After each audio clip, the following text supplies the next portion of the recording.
If you think the stores and shopping centers you grew up with will always be there, think again. Across the United States, a quiet transformation is taking place, one that many people only notice when it hits close to home. A favorite clothing store gone, the pharmacy you relied on suddenly shut down. A once busy mall now filled with echoes instead of footsteps. This is the reality of modern retail, and it is not just about convenience. It's about jobs, community, culture, and the larger state of the economy itself. Not too long ago, the American shopping mall was considered the beating heart of suburban life. Families spent their weekends there, teenagers treated it as a social hub. Shoppers lined up for new product launches, and entire communities depended on the activity these centers generated. Fast forward to today, and the picture is drastically different. Malls that were once jam-packed are now half-empty, struggling to attract tenants. In some regions, they've turned into ghostly shells of what they once were. Cracked parking lots, boarded-up entrances, and entire wings with nothing but closed gates. This visual decline tells a much deeper story. In 2025 alone, more than 6,000 retail stores have already shut their doors, and experts warn that the number could double before the year ends. To put that into perspective, we are watching millions of square feet of retail space vanish in just a matter of months. Stores we once assumed were invincible are no longer safe. Walmart, the largest retailer in the world, has been forced to close multiple locations in states across the country. Even giants like Macy's, Walgreens, and Dollar Tree are scaling back, leaving behind empty shelves in neighborhoods that relied on them. Joann Fabrics, a name once synonymous with crafting and creativity, is closing every single one of its 800 shops. When you hear about these closures in the abstract, it can sound like just another business trend. But on the ground, it means something far more personal. A Walmart in a small town is not just a place to shop. It's often the biggest employer in the area. It's the go-to spot for groceries, school supplies, medicine, and even casual social interaction. Remove it, and you don't just lose a store, you rip out a piece of the town's fabric. Seniors are forced to drive further for essentials. Young workers lose their first job opportunities. Families that lived paycheck to paycheck are left scrambling. The collapse of retail isn't just about one factor. Many point to e-commerce as the main villain, and there's truth in that. Online shopping has changed consumer behavior dramatically. Amazon alone accounts for nearly 40% of all US e-commerce sales. Why drive to the store, deal with crowds, and pay higher prices when you can have items delivered to your door in a day or two? But blaming online shopping alone misses the bigger picture. Rising rents are crushing retailers, especially in urban centers. Commercial landlords demand high payments even as foot traffic drops. Add in rising wages, supply chain disruptions, and the impact of inflation on everyday goods, and the margins shrink fast. Theft has also become a massive issue. Walmart has publicly admitted to losing billions annually due to shoplifting. Walgreens has cited theft as a major factor in store closures across San Francisco and Chicago. For some stores, losses are so severe that staying open no longer makes sense. What's alarming is how this trend affects essential services. Pharmacies are a prime example. In many cities and towns, Walgreens and CVS were not just places to buy over-the-counter medicine, but lifelines for prescriptions, health advice, and basic medical supplies. With thousands of these pharmacies now gone, communities are left with what experts call pharmacy deserts. Imagine being elderly or chronically ill and having to drive hours just to refill your medication. For many, that's not just inconvenient, it's dangerous. Banks are following the same pattern. Once considered anchors of local communities, they're shutting down branches in droves. Between 2017 and 2023, more than 10,000 bank branches disappeared from the U.S. landscape. And the trend has only accelerated since. For rural communities, this creates banking deserts where residents must travel long distances for basic financial services.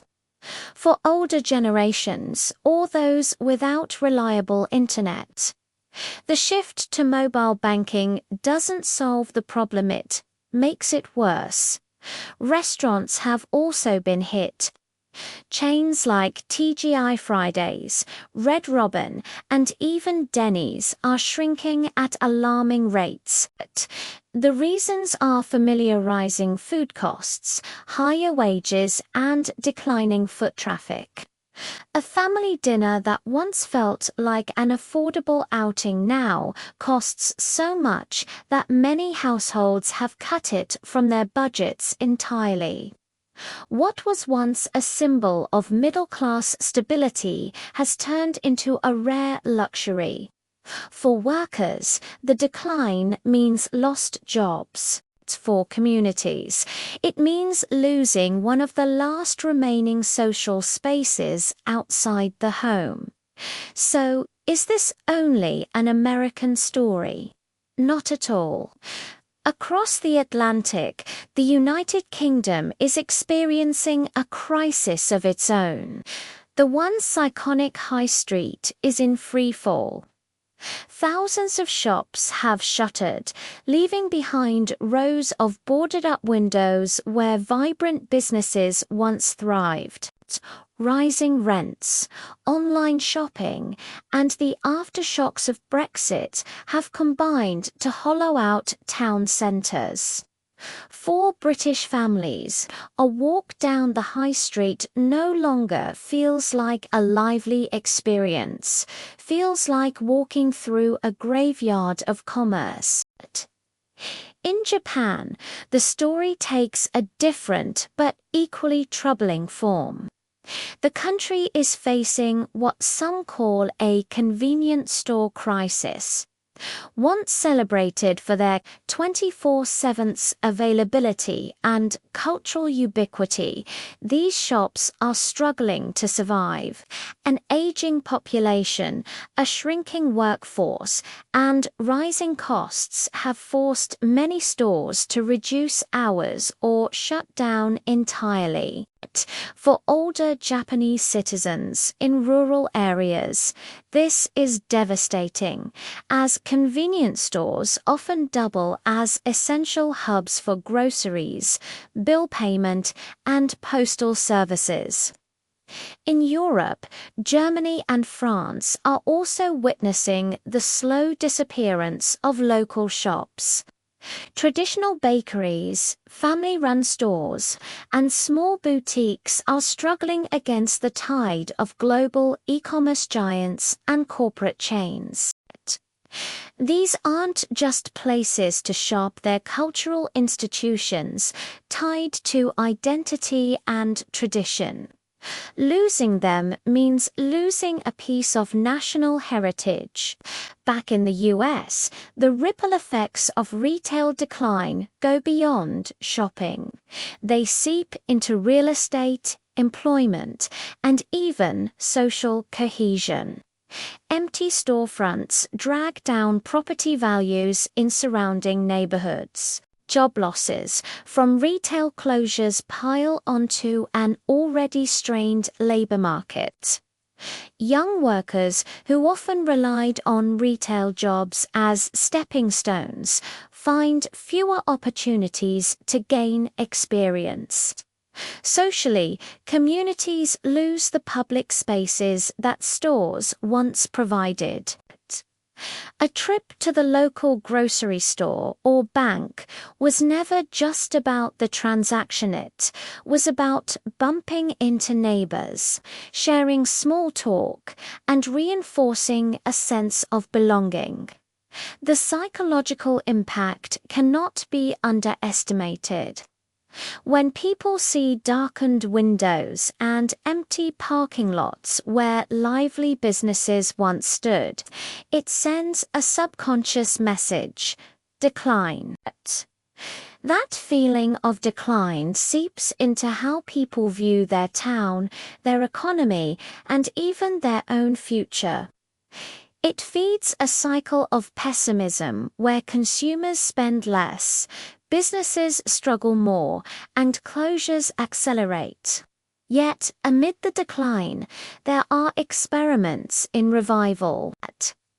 Some towns are reimagining abandoned malls as mixed-use developments blending housing, offices, schools, and green spaces into what were once purely commercial zones. Others are focusing on supporting small, local businesses that offer experiences big chains can't replicate. Farmers' markets, boutique shops, and community co-ops are slowly rising, appealing to consumers who crave authenticity and connection. But whether these efforts can replace the scale of what's been lost remains to be seen. Technology also plays a dual role. On one hand, it drives e-commerce and the decline of brick-and-mortar. On the other hand, it offers tools for smaller businesses to reach broader audiences through online platforms. Hybrid models where physical stores double as fulfillment centers for online orders, or one-way retailers are adapting. Target and Walmart are experimenting heavily in this area, using their vast physical footprints to gain an edge against Amazon. But even with innovation, the pressures of rising costs and shrinking consumer spending are hard to escape. What makes the current wave of closures particularly significant is that it coincides with broader economic uncertainty. Inflation, though slowing, has left a lasting mark on consumer behavior. People are more cautious, more selective, and often stretched thin by housing costs, medical bills, and debt. Retail, being one of the most direct mirrors of consumer sentiment, shows just how fragile household finances have become. Globally, the picture isn't any brighter. In China, once considered the future of retail, massive real estate and economic issues are causing malls to sit half empty. India, with its booming population, still sees struggles for small vendors as global giants push into their markets. From continent to continent, the struggles of retail reflect a broader question. How do economies balance technological progress with human needs, convenience with community, and profit with culture? For now, the signs in the US are hard to ignore. When Macy's closes another 65 stores, when Walgreens shutters hundreds, when even Walmart can't maintain locations, it's clear something much deeper than changing shopping habits is at work. It's a signal that the foundations of the middle class are under stress. And when the middle class struggles, the entire economy feels it. So, what does the future look like? Will Main Street disappear entirely, replaced by glowing screens and delivery trucks? Or will communities find ways to reinvent their spaces, blending technology with local culture to create something new? One thing is certain, the decline of retail is not just a business story, as a human story, unfolding in real time across the globe.